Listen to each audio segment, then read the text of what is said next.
परिचय। दोपहर के खाने का वक्त है। प्रीति का परिवार डाइनिंग टेबल पर बैठा है। प्रीति अपनी प्लेट पर नजर डालकर भौहें चढ़ाती है। उसकी मां ने पालक की सब्जी बनाई है, लेकिन यह प्रीति को अच्छी नहीं लगती। प्रीति की मां उससे इसे खाने को कहती है क्योंकि यह उसके शरीर के लिए अच्छी है। प्रीति ये सोचकर हैरान है कि वह जो भोजन खाती है वह उसके शरीर के अलग अलग भागों तक कैसे पहुंच जाता है।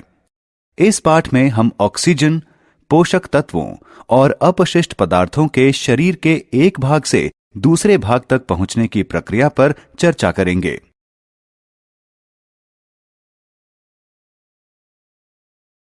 उद्देश्य। इस पाठ के अंत में आप निम्न करने में सक्षम हो जाएंगे: रक्त के घटकों की सूची बनाना, रक्त वाहिकाओं के विभिन्न प्रकारों की व्याख्या करना, हृदय की बनावट की व्याख्या करना, हृदय के कामकाज के बारे में बताना, दिल की धड़कन और दिल की गति की व्याख्या करना, निष्पादन प्रणाली के कामकाज को समझना। रक्त।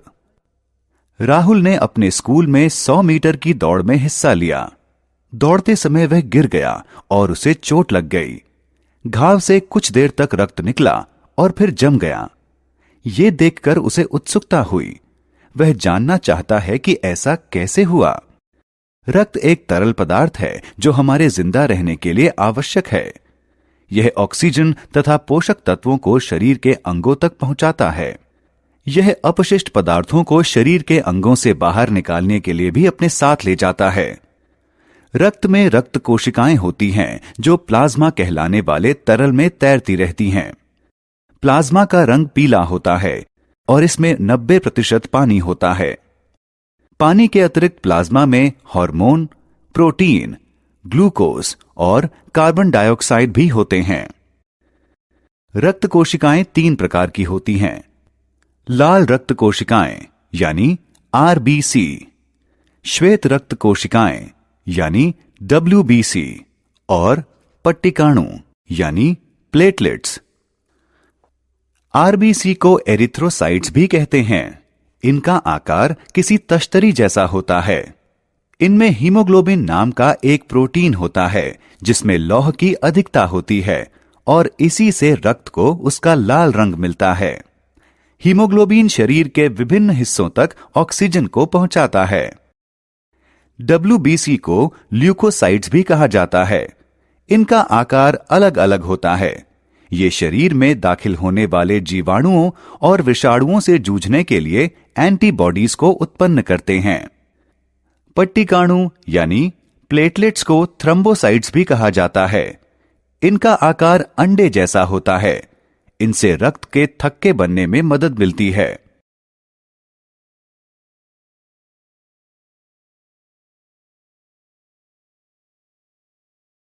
रक्त वाहिनियां, धमनियां और शिराएं या नसें। एक बार जब रोहित बीमार हुआ तो डॉक्टर ने उसके रक्त की जांच कराने को कहा। जिस टेक्नीशियन को उसके रक्त का नमूना लेना था उसने पहले एक खास तरह की रक्त वाहिनी को ढूंढा ताकि उसमें सुई लगाकर रक्त ले सकें। तो क्या रक्त वाहिनियां भी अलग अलग प्रकार की होती हैं? जी हां, हमारे शरीर में 3 तरह की रक्त वाहिनियां होती हैं: धमनियां, शिराएं और केशिकाएं या बेहद बारीक नसें।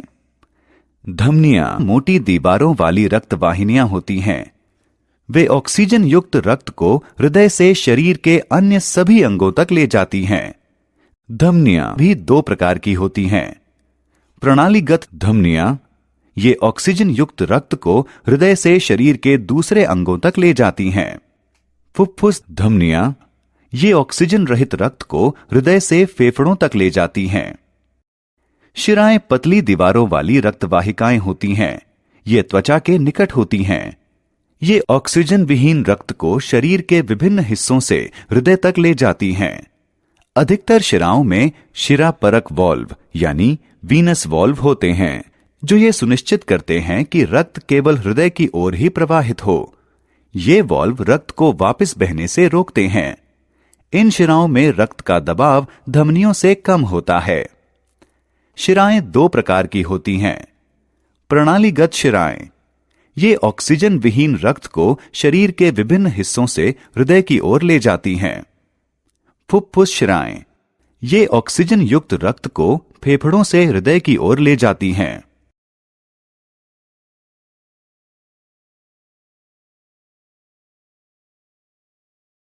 रक्तवाहिनियां, केशिकाएं या बेहद बारीक नसें।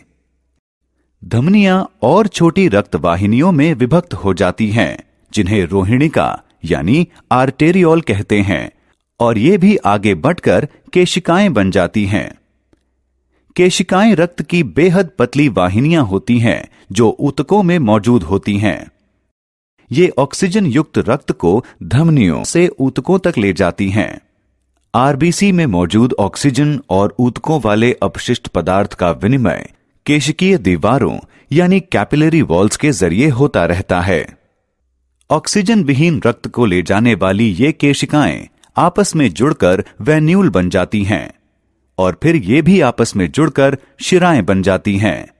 ये शिराएं फिर ऑक्सीजन विहीन रक्त को हृदय तक ले जाती हैं।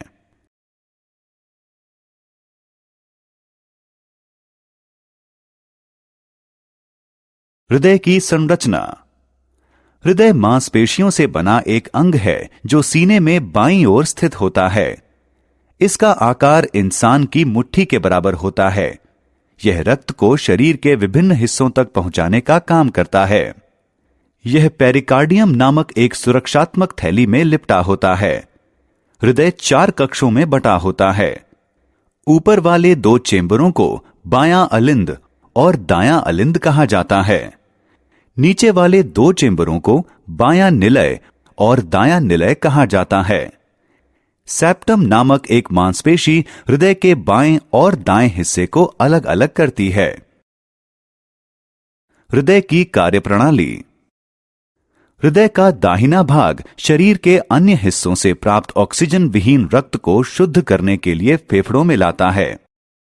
हृदय का बाहिना हिस्सा फेफड़ों से प्राप्त ऑक्सीजन वाले रक्त को बाकी शरीर में पंप करता है।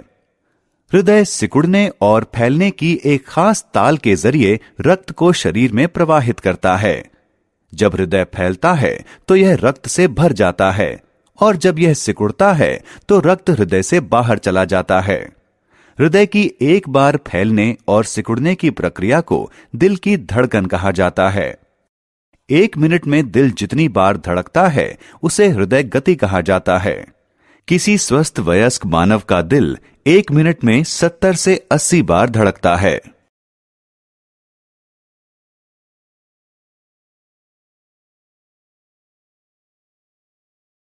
मनुष्यों में निष्पादन प्रणाली।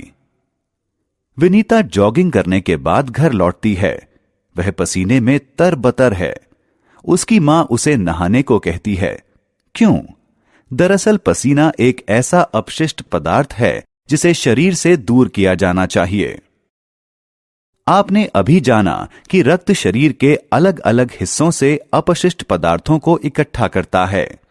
ये पदार्थ हैं कार्बन डाइऑक्साइड, पानी, नमक, यूरिया और यूरिक एसिड। ये शरीर की पाचन संबंधी गतिविधियों का परिणाम होता है। क्योंकि ये पदार्थ विषैले होते हैं, इसलिए इन्हें शरीर से बाहर निकाला जाना जरूरी है। पाचन प्रक्रिया के कारण उत्पन्न होने वाले अपशिष्ट पदार्थों को बाहर निकालने के काम को निष्पादन कहा जाता है। निष्पादन की प्रक्रिया फेफड़ों, त्वचा, जिगर और गुर्दों के जरिए होती है।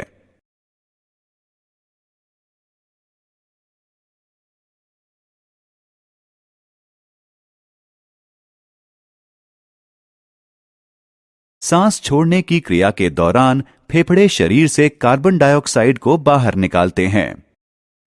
त्वचा पसीने के रूप में अतिरिक्त पानी, नमक, यूरिया और यूरिक एसिड को शरीर से बाहर निकालती है। जिगर रसायनों को रक्त से अलग करता है। यह बाइल नामक एक तरल छोड़ता है जो अपने साथ जिगर से निकलने वाले अपशिष्ट पदार्थ को आंत में पहुंचा देता है।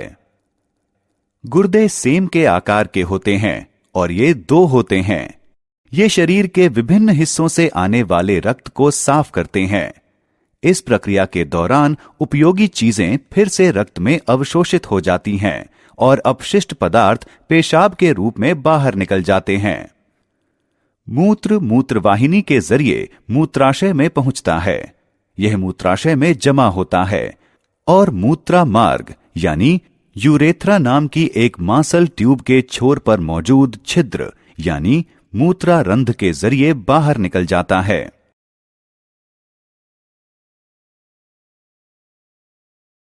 सारांश। आइए हमने जो कुछ सीखा है उसे संक्षेप में दोहराएं। रक्त में रक्त कोशिकाएं होती हैं जो प्लाज्मा नामक एक तरल में तैरती रहती हैं। रक्त कोशिकाएं तीन प्रकार की होती हैं। लाल रक्त कोशिकाएं यानी आरबीसी, श्वेत रक्त कोशिकाएं यानी डब्ल्यूबीसी और पट्टिकाणु। हमारे शरीर में तीन तरह की रक्तवाहिकाएं होती हैं, धमनियां, शिराएं और केशिकाएं या बेहद बारीक नसें। धमनियां ऑक्सीजन युक्त रक्त को हृदय से शरीर के अन्य भागों तक पहुंचाती हैं। शिराएं ऑक्सीजन विहीन रक्त को शरीर के विभिन्न हिस्सों से हृदय तक पहुंचाती हैं। हृदय मांसपेशियों से बना एक अंग है जो रक्त को शरीर के विभिन्न हिस्सों तक पहुंचाता है। हृदय की एक बार फैलने और सिकुड़ने की प्रक्रिया को दिल की धड़कन कहा जाता है। जब हृदय फैलता है तो वह रक्त से भर जाता है और जब हृदय सिकुड़ता है तो यह रक्त बाहर निकल जाता है। निष्पादन की प्रक्रिया फेफड़ों, त्वचा, जिगर और गुर्दों के जरिए होती है। गुर्दे रक्त को छानते हैं और अपशिष्ट पदार्थ को मूत्र के रूप में अलग कर देते हैं।